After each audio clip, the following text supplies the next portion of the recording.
நேற்று நைட்டு ஒரு ஃபேமிலியாக வந்து பேசியிருப்பாங்க. அதில் வந்து பிரஜனுக்கு வந்து ஆரியண்ணா வந்திருப்பாங்க. அவர் என்ன சொல்லியிருக்காருன்னா, உன் ஒய்ஃப் தாண்டா உன்னோட வீக்னஸ். எல்லாருக்குமே வந்து ஒய்ஃபு தான் ரொம்ப முக்கியமாக தெரியும், அது கரெக்ட் தான். பட் ஸ்டில் இங்கே வந்து உன்னோட ஒய்ஃப் தான் உனக்கு வீக்னஸாக இருக்குது. நீ லைஃப்பில் எவ்வளோ கஷ்டப்பட்டிருக்க, உன்னோட எக்ஸ்பீரியன்ஸ் எவ்வளோ இருக்குது, அதெல்லாம் பற்றி நீ இங்கே காமிக்காமல் நீ எங்கடா காமிக்க போகிற? உனக்குள்ள ஒரு வெறி இருக்கு மாப்பிள்ள, அது எனக்கு தெரியும். அந்த வெறியை நீ தட்டி எழுப்புடா. பிஜேஎஸ் ஒரு வாரம் என்ன சொல்கிறாருங்கிறத நல்லா காது கொடுத்து கேட்டாலே போதும்டா. அதில் நமக்கான க்ளூ இருக்கும்டா. நம்ம என்ன தப்பு பண்ணுறோம், என்னத்தை சரி பண்ணிக்கணும் அப்படிங்கிறது நமக்கு தெரிய வரும்டா அப்படின்னு சொல்லிட்டு ஆரியண்ணா ரொம்ப ஒரு வேலிடான அட்வைஸை வந்து பிரஜனுக்கு கொடுக்குறாங்க. அதுக்கப்புறம் வந்துட்டு ரம்யா கிட்ட அதே அட்வைஸ் தான். சபரி கனி கூடயே எப்போ பார்த்தாலும் இருக்க.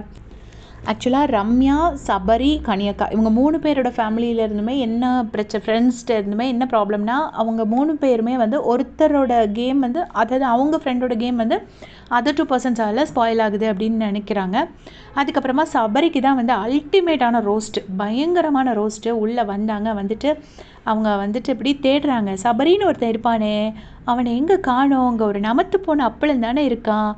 டேய், எல்லாத்துக்கும் நீ எதுக்குடா போய் டிஃபெண்ட் பண்ணுற, ஒன்றுக்கு மட்டும் நீ டிஃபெண்ட் பண்ணுடா, உன்னை நாங்கள் இங்கே தேடிட்டுருக்கோம் அப்படின்னு சொல்லிட்டு திட்டுறாங்க. திட்டிட்டு, நான் இப்படி சொல்லும்போது உனக்கு எவ்வளோ கடுப்பாக இருக்குது, இவ்வளோ கடுப்பு தானே எங்களுக்கும் வரும் உன்னைய பார்க்கும்போது. நீ எவ்வளோ அழகாக வந்து பிபி அல்டிமேட்லலாம் போயிட்டு ரோஸ்ட் பண்ண, இப்போ உனக்கு அதெல்லாம் மறந்து போச்சா? இங்கே ஏன்டா இப்படி இருக்க, ஏன்டா நீ இப்படி க்ளோஸ்டாக இருக்க, என்னதடா அடக்கி வச்சிட்ருக்க, ஓப்பனப் ஆகுடா, நார்மல் சபரியாருடா, உன்னையே லாக் பண்ணிக்காத, பிரேக் டவுன் ஆகாத, நீ ஒரு ஆக்டர், நீ ஒரு ஹோஸ்ட், அதெல்லாம் மைண்டில் வச்சுக்கூடா, நீ ஏன்டா இப்படி அமைக்கி உட்காந்துருக்க அப்படின்னு சொல்லிட்டு செம்மையான ஒரு ரோஸ்ட்டு. சபரி ஃபேன் சார்பாக எல்லாரும் சொல்ல நினச்சதை அவங்க வந்து சொல்லிட்டாங்க.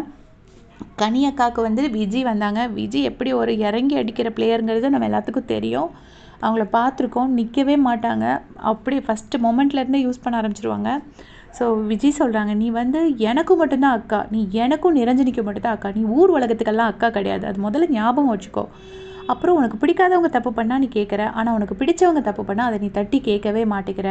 இப்போ கெமி அழுதுட்டுருக்கானா போய் சமாதானப்படுத்தணும், அங்கே போய் கண்டிப்பாக நீ ஒரு அக்கா ரோல் ப்ளே பண்ணணும், அப்படியெல்லாம் அவசியம் கிடையாது, உன் வேலையை பாரு அப்படின்னு சொல்லிட்டு செம்மையாக திட்டுறாங்க. அப்புறம் நீ இங்கே வந்து நீ ஜெயிக்க வந்தியா, இல்லை மற்றவங்களை ஜெயிக்க வைக்கிறதுக்கு சப்போர்ட்டிங் கேரக்டராக வந்தியா அப்படின்னு சொல்லிட்டு விஜய் திட்டுறாங்க.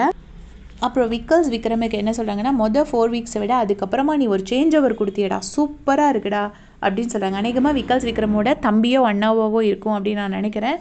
இது உன்னோட சீசன்டா, நீ இறங்கி ஆடு, நீ எதுக்கும் கவலைப்படாத அப்படிங்கிறாங்க. இன்டைரக்டாக உனக்கு வந்து வின்னர் ஆகிறதுக்கு சான்சஸ் நிறைய இருக்குங்கிற மாதிரி ஒரு ஹிண்ட் கொடுத்த மாதிரி இருந்துச்சு. கமருதீனுக்கும் அந்த ஹிண்ட் கிடச்சிது, கானா வினோத்துக்கும் அந்த ஹிண்ட் கிடச்சிது.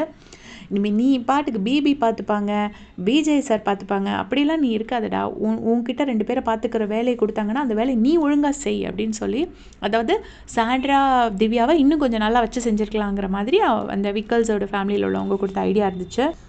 அப்புறம் கானா வினோத்துக்கு வந்து நீங்கள் இன்னும் ஓப்பனப் ஆகணும், நீங்கள் ஏன் இப்படி இது பண்ணிகிட்ருக்கீங்க, பயப்படாதீங்க, இவங்கள கேட்டால் எதாவது பிரச்சனை ஆகிடுமோ, அவங்கள கேட்டால் எதாவது பிரச்சனை ஆகிடுமோன்னு நினைக்காதீங்க, கப்பு முக்கியம் அப்படின்னு சொல்கிறாங்க. அதாவது கானா வினோத் விளையாண்டா கப்பு கண்டிப்பாக உங்களுக்கு இருக்குது, நீங்கள் யாருக்கும் பயப்பட வேண்டியதில்லை, உங்களுக்கு நிறைய ஃபேன்ஸ் வெளியே இருக்காங்கன்னு ஒரு மெசேஜ் அவங்க கொடுக்குறாங்க. ஸோ இதுதான் ஃபேமிலி ரவுண்டில் எல்லாருக்கும் கிடைச்ச மெசேஜஸ். உங்கள் கமெண்ட்ஸை சொல்லுங்கள். தேங்க்ஸ் ஃபார் வாட்சிங்.